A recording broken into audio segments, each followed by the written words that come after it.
the enigmatic mountain, protected by the divine and forbidden to humans.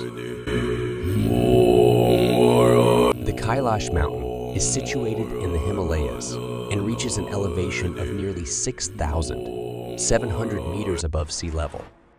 Although it is not as tall as Mount Everest, no one dares to set foot on its summit except those who have attained a state of purity. This is a commandment inscribed in the ancient scriptures of Tibetans. There are mountains that are merely mountains, and then there are sacred mountains that differ greatly from ordinary peaks. Just as individuals possess distinctive characteristics or outstanding traits that can influence others, the same can be said for mountains. A person's character is the result of a perfect harmony between the mind and intention, and between the spiritual and physical aspects. Someone with a rich inner life can impact those around them, and if they possess lofty aspirations, they can become a leader or a saint. When these qualities manifest in a mountain, it is considered sacred, as it emanates powerful energy fields that can influence those who approach it. And this is precisely the case with Mount Kailash. With its sanctity and the challenges it presents, Mount Kailash has become a legend and a fearsome trial for those who venture there. The stories revolving around the commandment prohibiting the ascent of the mountain have been passed down from generation to generation. Many daring expeditions have attempted to conquer the summit of Mount Kailash, only to meet with failure, including professional adventurers and curious explorers. Some have even lost their lives in this place. According to the ancient Tibetan scriptures, no one is allowed to ascend Mount Kailash, as it is considered the abode of gods and spirits. Only pure souls can conquer the summit of Mount Kailash. It is an extremely dangerous challenge that requires extensive preparation and utmost spiritual devotion. Only a small number of monks and devout individuals dare to undertake such a journey. Join us as we continue our journey to explore the beauty and mysteries of Mount Kailash, where spirituality and nature converge, and an extraordinary legend persists through generations. The mountain is a sacred site for many religions around the world. Located over 1,000 kilometers west of Tibet's capital, Lhasa is the sacred Kailash mountain, towering at a height of 6,714 meters above sea level. The mountain is situated near Lake Manasarovar and Lake Rakshastal, in a remote and harsh weather region of the Himalayas. It has been a renowned destination for pilgrims for over 15,000 years. Hidden amidst the clouds, intertwined with small trails, it forms a pathway of clouds traversing the snowy land. Concealed within those very clouds is the sacred Mount Kailash. Kailash is the origin of some of the longest rivers in Asia. The 3,200-kilometer long Indus River, the Sutlej River, a major tributary of the Indus, the 2840-kilometer long Yarlung Tangpo River, and the Karnali River, a tributary of the Ganges. With its unique characteristics, Kailash is the most revered sacred site in the world, a super holy place for all four major religions: Buddhism, Hinduism, Jainism, and Bonpo, with billions of followers. However, each year, only a little over 1,000 pilgrims embark on the pilgrimage to Kailash. This peculiarity can be explained by the mountain's remote and isolated location in western Tibet, making travel extremely challenging and dangerous. The weather here is bitterly cold throughout the year and can undergo sudden changes, necessitating pilgrims to carry a substantial amount of necessary supplies for the entire journey.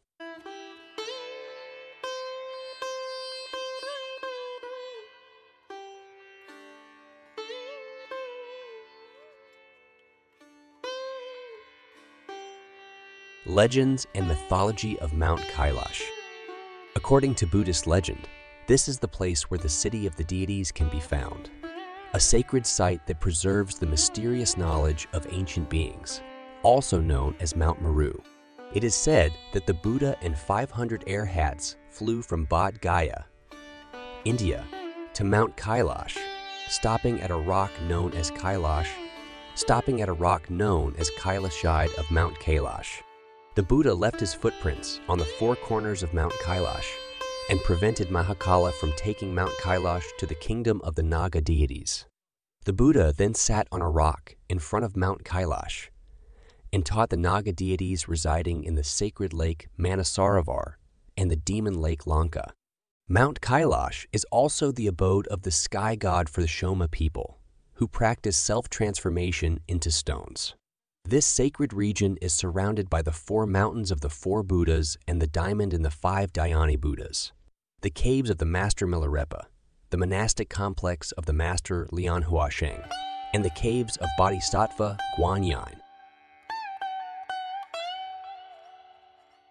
For followers of the Hindu religion, it is the abode of the god Shiva. Mount Kailash is also a sacred place for Jainism, as their first Tirthankara, Bhagwan Rishabdevji, attained moksha, liberation, through meditation there. For followers of the Bon religion, Mount Kailash is a sacred place where the founder of Bon, Miwu Shinrab, descended to earth.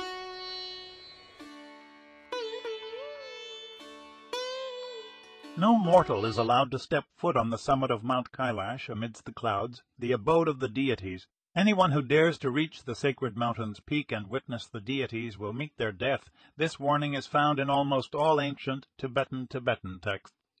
Only those who are completely pure in heart can ascend to the summit of Mount Kailash, and such individuals do not exist on earth. With sheer cliffs resembling crystal, only flight can reach the mountain's peak. These are the admonishments written in ancient Tibetan texts and the oral traditions passed down among the people. However, in recent decades, there have been numerous individuals who have disregarded this warning and attempted to conquer one of the world's most mysterious peaks. It may sound unbelievable, but those who attempted the climb faced sudden weather changes, insurmountable obstacles, and inexplicable experiences that forced them to retreat.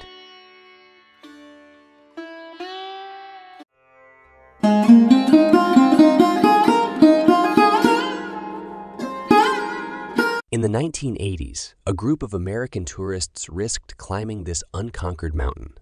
Ill-prepared physically and lacking proper equipment, their plan was unsuccessful. According to local residents, the incident came to a halt a few years later when the American mountaineers, around the age of 30, suddenly aged overnight. Their nails grew abnormally long, and their hair turned completely white within 2 weeks.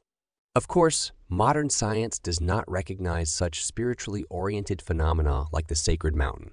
But no one can verify the exact occurrences except through the accounts of dozens of people who have felt powerful energies and had mystical experiences near the mountain. This indicates that mythical legends are not entirely baseless figments of ancient imaginations. People who have felt powerful energies and had mystical experiences near the mountain. This indicates that mythical legends are not entirely baseless figments of ancient imaginations. In 2007, Russian mountaineer Sergei Sistiakov, after failing in his exploration of Mount Kailash, recounted, "I am an experienced mountaineer, having undertaken dozens of expeditions to the peaks of the Himalayas. But what we experienced on this mountain surpassed my understanding. When we stood before the supposedly inviolable sacred mountain, I felt weak in the face of its grandeur and feared that, like those before us, we would be overcome by its magic. After ascending, both I and the other members of the team began to suffer from intense headaches. We thought it might be due to oxygen deficiency at the relatively high altitude. A few hours later, our legs felt as heavy as lead, and I could barely crawl. I felt extremely exhausted and suddenly haunted by the thought that I had no business being there and needed to return. I began urging my fellow companions to decide to retreat at all costs. As soon as we started descending, I felt a sense of release. My body became comfortable and my muscles relaxed. I felt as if my steps were weightless. A powerful, benevolent energy enveloped my entire being. Although the expedition was a failure, I felt happier than ever before. I believe that the warnings in Tibetan texts are not merely imaginative tales. And the experiences that dozens of mountaineers have undergone over many years are not just coincidences. Geologists who have studied the topography and structure of the mountain have confirmed that it has a pyramidal shape and resembles other great pyramids in the world, facing the four cardinal directions. In a subsequent study, scientific explorers were astounded to discover that the direction in which the Sphinx in Egypt is facing aligns with Mount Kailash, encountering a mysterious master walking on the tree. Another evidence for the mystique of Mount Kailash. It was my master who told me about his journey to Mount Kailash. Around 50 years ago, around 1973, the mountain road was still untouched, and the snowy peak was a great mystery to people at that time. My master was a Buddhist monk living in Nepal. He also heard mysterious stories about Mount Kailash, such as Kailash is a place of sacred energy convergence, a place with a gateway to other worlds, the place where the Buddha Shakyamuni came to preach, the dwelling place of the Hindu god Shiva, and the holy site of the Bon religion. All these stories sparked his curiosity.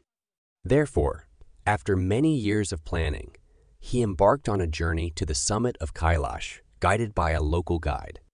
His group, consisting of about 10 people, began to prepare and set out for Mount Kailash. At that time, there were no vehicles or modern facilities on the mountain. The journey was treacherous, remote, and had to be done on horseback to ascend the mountain. They passed through simple houses of Tibetan people at the foot of the mountain, and it was difficult to carry enough food due to the long distance. The cost for this trip was about 10,000 used per person at that time. While passing through the houses of the Tibetan people, my teacher quickly bought some dried grapes and put them in his pocket to prepare for hunger and thirst along the way. During the journey, especially from an altitude of 3,000 to 5,000 meters above sea level, mysterious events began to occur. As they climbed higher, the availability of food and water became scarce, and they had to endure hunger for many hours. Everyone in the group had to set up tents to spend the night in the freezing cold. From this altitude, many people experienced strange symptoms such as headaches, difficulty breathing, dizziness, nausea, many unusual signs. Sensing the uneasiness, he took some time for meditation and felt that someone would come to guide and help their group. Therefore, he encouraged the remaining members of the group to try to move forward. The next day, miraculously, their group had traveled for a while when they encountered a Lama figure dressed as a Tibetan monk. He said, "I have been waiting here for 3 days, and I am honored to be the guide and escort my master safely up the mountain." My master asked, "How did you know I was climbing mountain and waited here?" The Lama replied, "As my master, he instructed me to wait here and welcome a monk from Nepal, so I waited for you." After saying that, the monk took my teacher's luggage and carried it on his shoulder. At that time, my teacher was very surprised because this Himalayan region was unfamiliar to anyone, and he had never been there before. So how could a monk know that he was coming to Mount Kailash and come to meet him?